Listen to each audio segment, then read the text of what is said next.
Cloud seeding അപകടകരമാണെന്ന് നിങ്ങൾക്കറിയാമോ?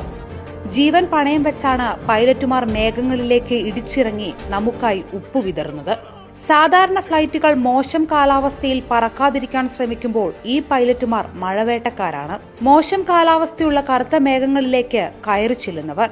UAE പലപ്പോഴും മഴ പെയ്യലല്ല, പെയ്യിക്കലാണ്. അബുദാബിയിലെ നാഷണൽ സെന്റർ ഓഫ് മെറ്റീരിയോളജിയിലെ ശാസ്ത്രജ്ഞർ അത്യാധുനിക റഡാറുകൾ ഉപയോഗിച്ച് മഴ പെയ്യാൻ സാധ്യതയുള്ള ചെറിയ മേഘത്തെ പോലും കണ്ടെത്തുന്നു. ഉടൻ തന്നെ അലൈൻ എയർപോർട്ടിൽ തയ്യാറായി നിൽക്കുന്ന പൈലറ്റുമാർക്ക് നിർദ്ദേശം നൽകുന്നു. മേഘത്തിനുള്ളിലെ ശക്തമായ കാറ്റിലും മിന്നലിനുമിടയിൽ വിമാനം നിയന്ത്രിക്കുക എന്നത് അതീവ ദുഷ്കരമാണ്. വിമാനത്തിന്റെ ചിറകുകളിൽ ഉറപ്പിച്ചിട്ടുള്ള സോൾട്ട് ഫ്ലെയറുകൾ മേഘത്തിനുള്ളിൽ വെച്ച് കത്തിക്കുന്നു. ഇത് മേഘത്തിലെ ജലകണങ്ങളെ ഒന്നിപ്പിക്കുകയും ഭാരം കൂട്ടി മഴയായി താഴേക്ക് പതിപ്പിക്കുകയും ചെയ്യുന്നു. മഴ പെയ്യുന്നതിന് തൊട്ടു മുമ്പ് ആകാശത്ത് ചെറിയ വിമാനങ്ങൾ വട്ടമിട്ട് പറക്കുന്നത് നിങ്ങൾ കണ്ടിട്ടുണ്ടോ? എങ്കിൽ ഉറപ്പിച്ചോളൂ, UAEയുടെ മിടുക്കരായ പൈലറ്റുമാർ നിങ്ങൾക്ക് വേണ്ടി മഴ പെയ്യിക്കാനുള്ള കഠിന പരിശ്രമത്തിലാണത്. ആരും പറയാത്ത ഇത്തരം വീഡിയോകൾക്കായി പേജ് ഫോളോ ചെയ്യാൻ മറക്കരുത്.